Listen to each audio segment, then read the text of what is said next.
So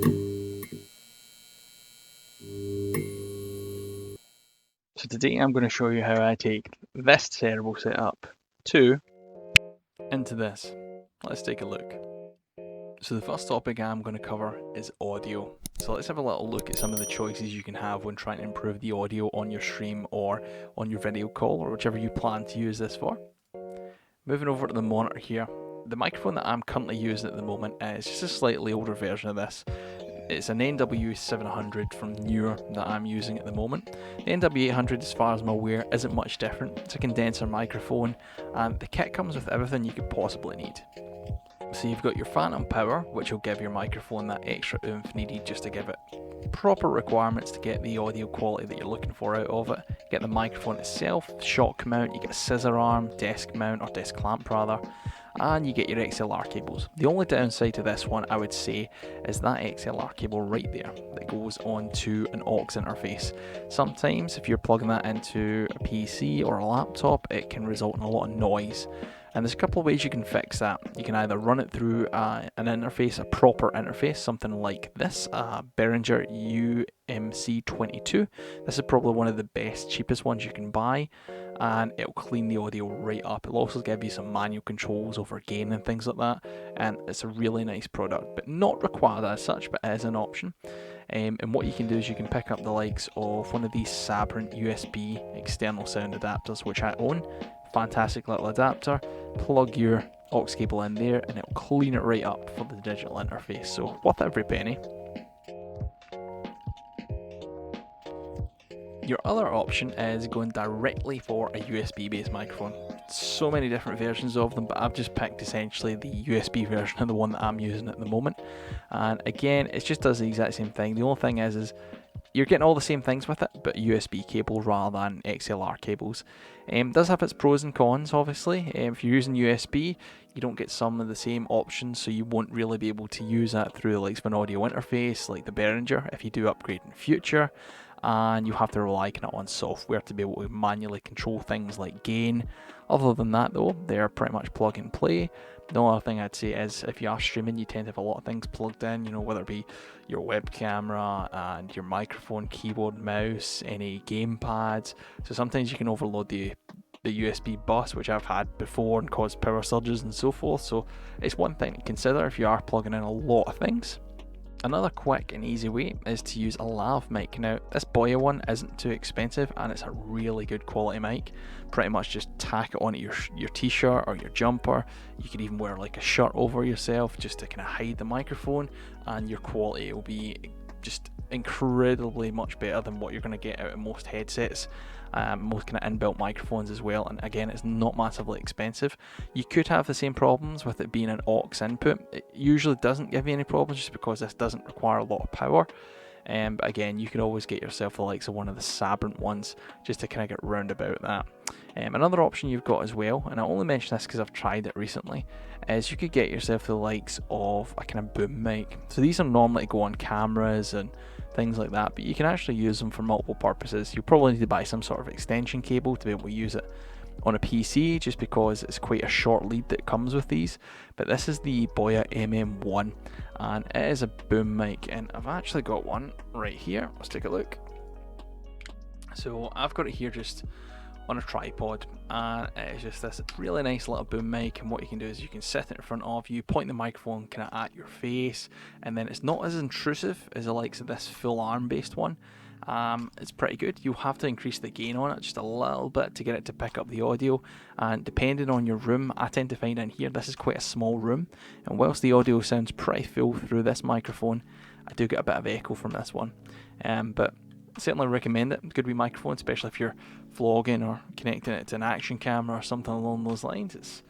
It's not too expensive and it does a pretty good job. And again, through that aux cable, if you're planning on using that, you can always go through the likes of one of the Sabrent interfaces yet again.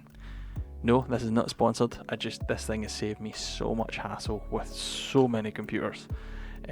Really worth it. But anyway, let's move on to video quality. So, webcams, the topic that everyone likes to talk about but hates to discuss. Webcams at the moment are still a little bit in a state of array just with COVID and everything that's happened. So, getting a hold of a good one for a good price is quite problematic in some cases. Your Logitech ones are all not oversaturating the market, but price-wise they are just through the roof. So, picking up one of those is usually out the window. So, I managed to find this one. Again, it's probably not one of the better ones. It was just a cheap one at the time. Usually goes in special for under £30. This is the Angtube, and it's 1080p. It's 30 frames a second, which, as you can see from the quality, it's not terrible. It's not amazing, but it's not terrible. And it goes, if you're doing like a cam in view like this, if you're playing a game, or even if you're on a Teams lecture, for university or college, it's very passable. Now what I would do is try and get one with autofocus. This one here has a manual focus, which is fine, but occasionally I will get blurry videos because I forgot to twist it that little inch or two to the left or to the right. So it's something to think about. These are pretty much just plug and play, no drivers required, USB, and away you go. And you can do certain things to improve the quality of them as well. So we'll go through a couple of those options too. But one of the main things that you can do is you can improve your light source. So there's a couple of things that you can kind of put in place that will prevent a lot of problems with you having to tweak so many settings. One of them is your light source. So you can grab like a desk lamp and put it to your side, or you can get like a ring light and use that above you. You can get some lights to use with diffusers. You don't have to go and spend hundreds on these Elgato key lights. Yes, they are lovely, they are nice, they work very well, but damn are they expensive. And you can actually do two birds with one stone. What I used to do is use my mobile phone as my webcam, and there was a specific reason for that. It gave me excellent quality, it gave me pretty decent audio, and it also gave me a light source because it has the torch on the back of it. So you can actually kill all three birds with one stone with just your mobile phone if you decide to go down that route, which I have a video for if you want to check out. But the other thing I would recommend, quite lastly, is this. This is a 2-in-1 desk clamp ring light. So you just clamp it onto your desk. If you plan on using your mobile phone as a web camera, whether that be through USB or wireless, it just slots right in there and you're good to go. I've got one just off camera above me here. That's actually the ring light that you can see. So I reach up, I've got a volume control just similar to that one, and I can turn the, not volume, brightness control. I can turn it up or I can turn it down. I can cycle through the 3 different modes. It gives you a warm, cool, and a kind of neutral tone. I'm just going to go back to the kind of slightly warmer one. And that'll improve your light as well. So if you did need it to be a lot brighter room, if you don't have the likes of some big monitors, for example, to light up your kind of face area, they are a great alternative.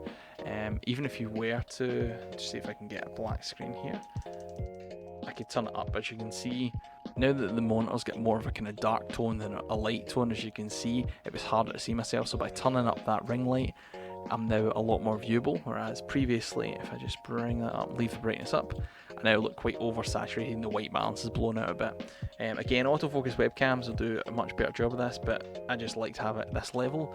You can also add little things in as well, so I've got some LED lights that are just glued underneath the desk, and got this little remote for changing colour, so you can see in the bottom right hand corner, I believe it is. There you go, I've got a light down there, and I can change that all different colours for whichever suits my mood. I'm just going to go back to, we'll leave it red at the moment, why not?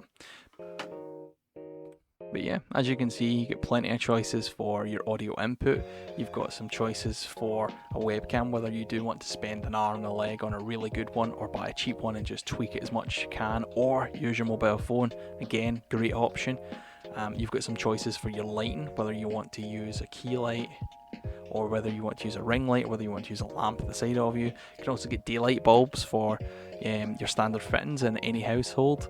You've also got different choice of audio interfaces, whether you want to use USB, aux, or if you want to actually buy a specific separate one that will go through probably a USB digital interface, but more control over it.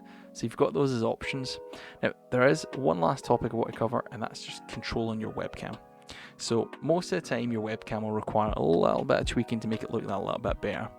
And how I do that with mine is two ways. So I like to use a couple of different things. I like to use the facial tracking, and sometimes I like to play about with the color settings. So if we go on to OBS Studio, if you plan on using that, it's got an inbuilt option for virtual camera on the right hand side here. Virtual camera will let you use essentially any tweaks that you do to any audio sources and so forth through Discord, Microsoft Teams, Zoom, whatever supports a webcam, your options are there. Now for this, if you were to right click on your webcam, so there we are there, and we go to filters, as you can see we've got a bunch of tweaking options that we can do. So we can add color correction, we can add in audio and video filters, so we can change the, let me just check, yep, white balances, contrast, gamma, things like that. A lot of choices here. There's other things you can get as well. So mine goes kind of three ways at the moment, and what I mean by that is I run it through this program here called Snapcam, and that's just so I can get filters basically. Very much similar to Snapchat. You would go into your settings, you would change your video source to your USB webcam that you've just bought off of Amazon or eBay. You would browse through all the hundreds of filters that are there, and there's a couple of specific ones I like. So let's just have a look here. We've got color correction, so I've got that enabled at the moment, I believe. Yep, I do.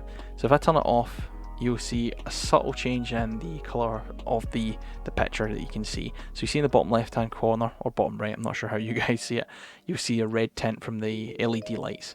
If I turn that back on, you notice like it's a little darker. And it's the same if you see the yellow in the jacket that's just behind my head. So I use the color correction option on there rather than manually tweaking it through OBS, but you do have the option of both. And you can do other things as well. Facial tracking is one of them as well. So this was normally a feature that was for NVIDIA RTX owners. I'm not one of those, unfortunately, so I have to use this as a workaround.